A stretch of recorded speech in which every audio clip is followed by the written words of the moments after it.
Okay, guys, so it is 15th of July, just past 5 o'clock, and I was meant to record, but I can't lie. It's the England game, so obviously it's a final as well, and I had family over, all that stuff, so I was just like, you know what, I'm just gonna chill with family. Do you know what I mean? The gym has, I'll be honest, guys. Obviously, I make gym content, but I'll be honest, gym is probably like 10, no, okay, 20 to 30% of my life. Let's just say that. So it's a significant chunk, but it's not the whole thing. Do you know what I mean? But anyway, I'll talk about that at the end actually. But I was watching the England game, and I can't lie, I I did have hope. Like I had the smallest amount of hope. That, you know what, England might just win. As much as I don't like this country. Should I use the word hate? I don't know. I don't know. I feel like hate's a bit too. I feel like hate is a bit too strong of a word to use. I very much dislike this country. I can't lie. Yeah, but at the same time, low key, let's say if I had to give a number, I was like maybe like 5-10%. I kind of wanted England to win, not just because like we make holidays and stuff, but I genuinely was just like, you know what, it'd actually be nice to like see England win. I can't lie, I live in this country. I was like, you know what, it'd just be nice to just see England win. You know what I mean? But obviously, you don't think England was never gonna win. Let's be honest. Like the way Southgate plays, dead. The way the Spain was playing since the game one, amazing.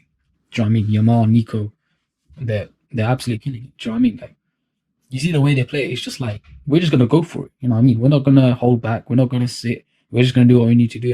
And towards the end of the game, we're gonna game manage for sure. But they're not parking the bus since minute one. And if you saw the game, yeah, England score, Mano, guess what they do? And drop back. Absolute pussies. Yeah. I was just like, you know what, they're not gonna win. And if you saw the stats at the end, obviously stats only show one part of the story. So it's not like the whole picture, but if you saw the stats, it was just like it's overwhelming. Everything was towards Spain. So I was just like, you know what I mean? England was never gonna win. You saw the way they played. Do you know what I mean? Obviously you got Harry Kane situation, all that stuff. Do you know what I mean? But even then, you know, I saw the game, it was just dead. I mean, to be fair, they played well, but you saw Spain was killing it then, and they were playing. It was not even they're playing risky. They were just playing exciting, attacking football. That's it. And England weren't doing that. Do you know what I mean? So it was what it is. Do you know what I mean? I already kind of knew that England was going to lose. But anyway, today is a Monday, so I'm going to be training back. And again, I can't use my car because the family decides, you know what? You don't get a choice, mate. We're taking the car, bro. So I'm gonna have to use my bike to go all the way to the gym because I need to. I can't. I mean, I could do.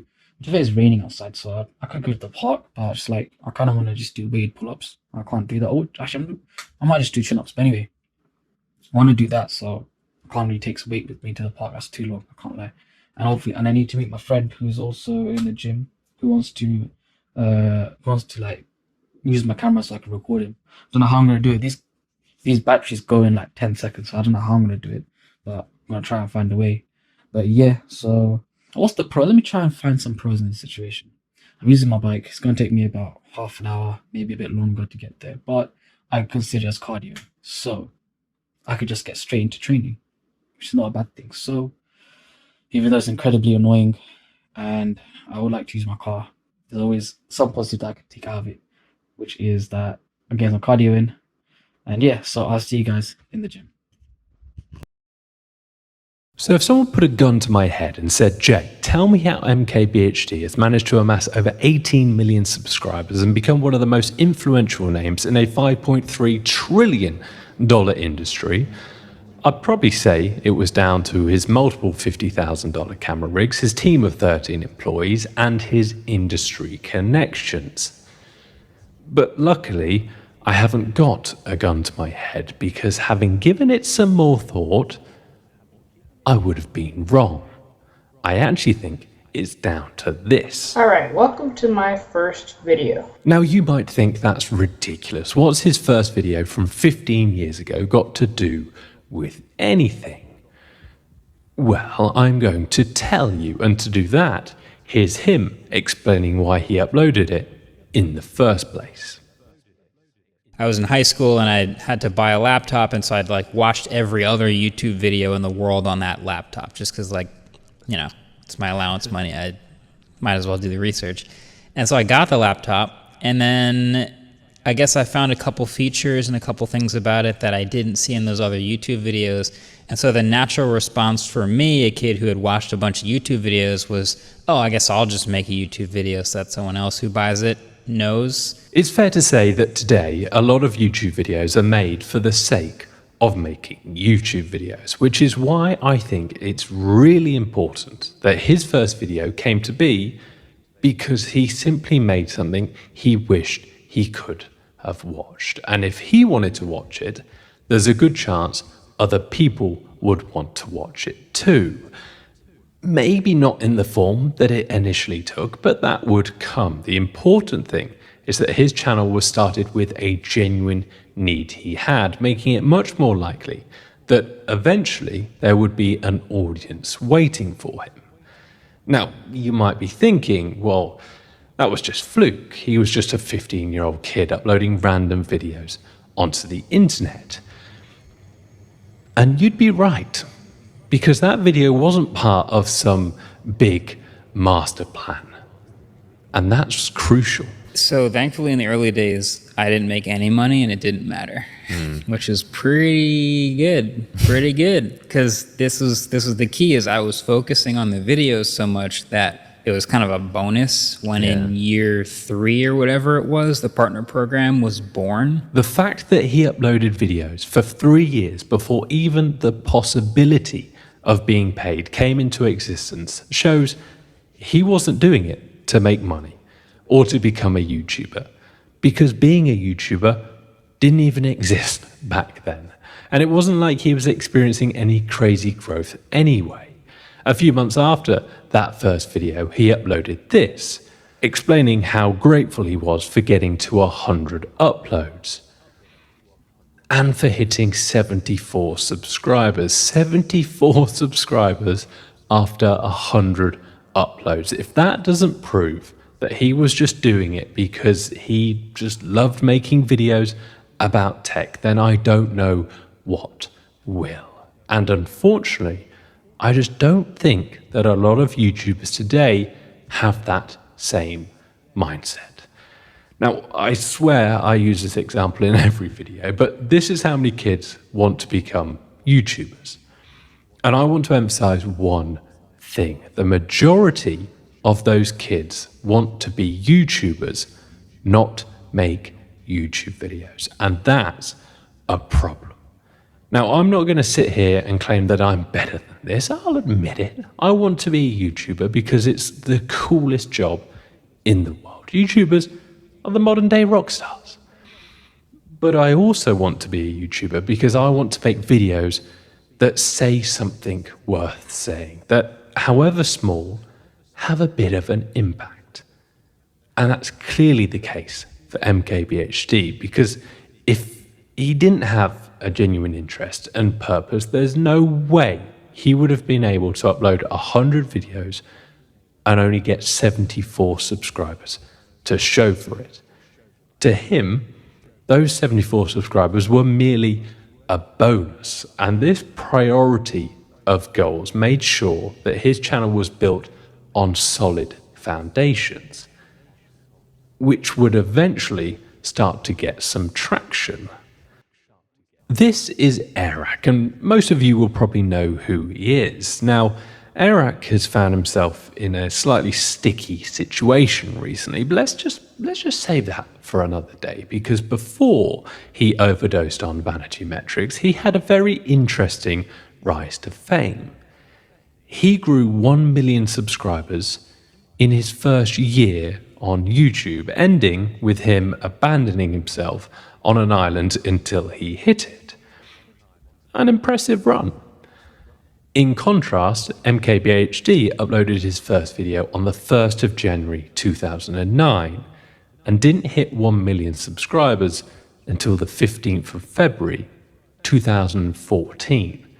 5 years and 45 days later, it took Eric 57 videos. It took MKBHD 628 videos. Now, most of you would say that Arak was the more successful one here. The quicker you get to 1 million subscribers, the better, right? I'm not so sure. Of course, getting a lot of subscribers very quickly can be a pretty good indicator that you're making better content. I remember watching Arak during that year. I was a part of it, and it was great. But looking back, chasing such a rapid rise sort of showed everyone his hand. The number of subscribers arguably mattered more to him than the videos he was making, which might have caused some shaky foundations, which might have only just come back to bite him now. MKBHD is the exact opposite. He's even said how he's glad he never went viral. The best thing that never happened to me was having an early video go viral. Really, Yes, really glad totally. that didn't happen to me. Because then you start chasing that, you start trying to repeat that. We've all seen it happen. And I think that's massive. The fact that he didn't have any crazy growth allowed him to form his own identity first and make sure he was making the videos he genuinely wanted to make, not ones that made the most money or got the most views or subscribers. And I'd argue that's true success. So yes, of course, his $50,000 cameras, team of 13 employees and industry connections have helped him get to where he is today. But in a game obsessed with blowing up and overnight success, that first video puts him on a different path, one obsessed with genuine interest and patience. And I wish a few more YouTubers would follow suit, because ultimately that's how he's managed to amass over 18 million subscribers and become one of the most influential names in a $5.3 trillion industry. Okay, guys, so it is the end of the day.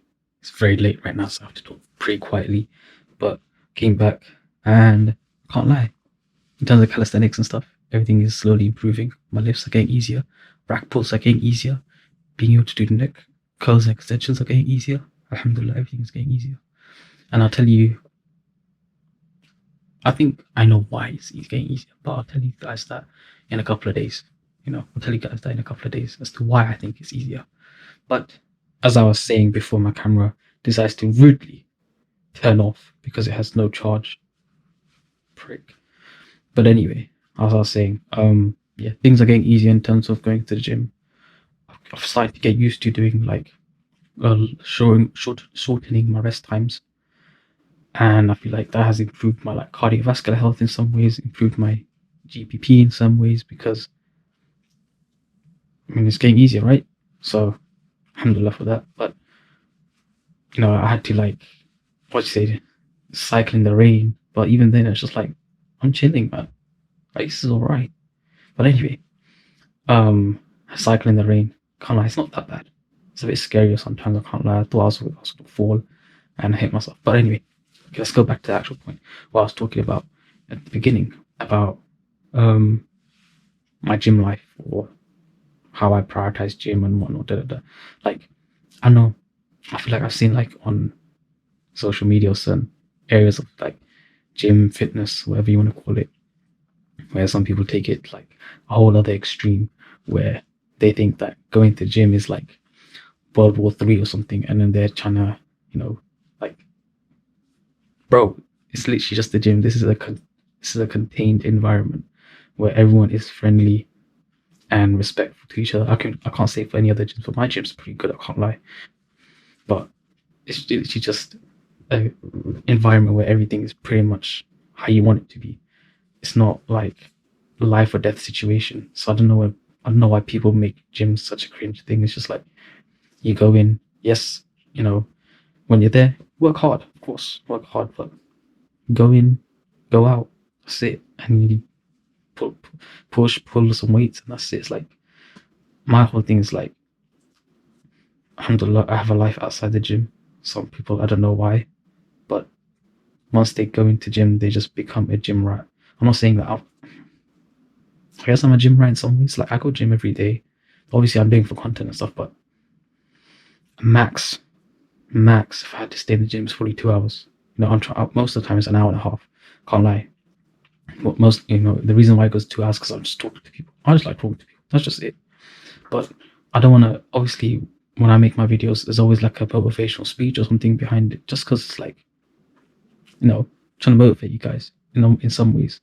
Do you know what I mean? And it's just, I was like, I just try and find something motivational to keep pushing you. It's like, there's a time and place to be intense and stuff. You can't be intense all the time because then that's not intensity. Do you know what I mean? But at the same time, it's like, yes, once I'm in the gym, but I'm only intense for what? For that one particular set, one particular rep. And how long is that set? At most, maybe 2 minutes, 3 minutes. Only 2 and 3 minutes I'm intense. The rest of the time it's just like, I'm recovering in terms of like my heart rate, my breath, probably drinking water, walking around, just let my muscles loosen up. And then talking to people for like a couple of minutes, just like get my muscles ready, and then I'm back in again. So really, for the most part, if you really think about it, you're really intense in the gym for maybe like 50% of the time. Maybe even less than that. You know what I mean? So when people make gym into this, I'm going into there and I'm going into this minefield and this and that and trying to go in this, like, bro, relax. The gym is literally just the gym. I don't understand why people have to make it into this life or death type of thing where you're going to the gym and you're just like, you got your hood on, you're this and that, and it's like, relax, big boy. The gym is just the gym. Like, please have a bit more of a personality than just being a gym person. Do you know what I mean? And yeah, that's why I'm saying, like, for me, the gym is 20, maybe max 30% of my life, because I have a life outside the gym. And that's something I want to explore in the future, showing on YouTube, show it to you guys. I play football, I play other sports, and I'm just a curious person that likes to learn about whole other things and topics. Do you know what I mean? So I will show that side of myself in the future, but right now I'm just showing myself in the gym and showing my journey. This is something I want to talk about. I feel like, I'll talk about it in the next episode maybe, but I'll say it here. I feel like I genuinely believe that I can learn how to do the iron cross in a couple of months. I truly believe I can learn the iron cross in a couple of months. I don't know why, I just have this feeling. Am I overestimating? Probably, but I feel like I can get something really good going in a couple of months with the iron cross. So I might just start doing an iron cross. I might do some iron cross training, see how it is, and show you guys the progress. So I'll talk about it more in the next episode, but that is the end of this episode. Like, comment, sub, do all the YouTube algorithm good stuff, and I'll see you guys in the next episode. Take care and peace, guys.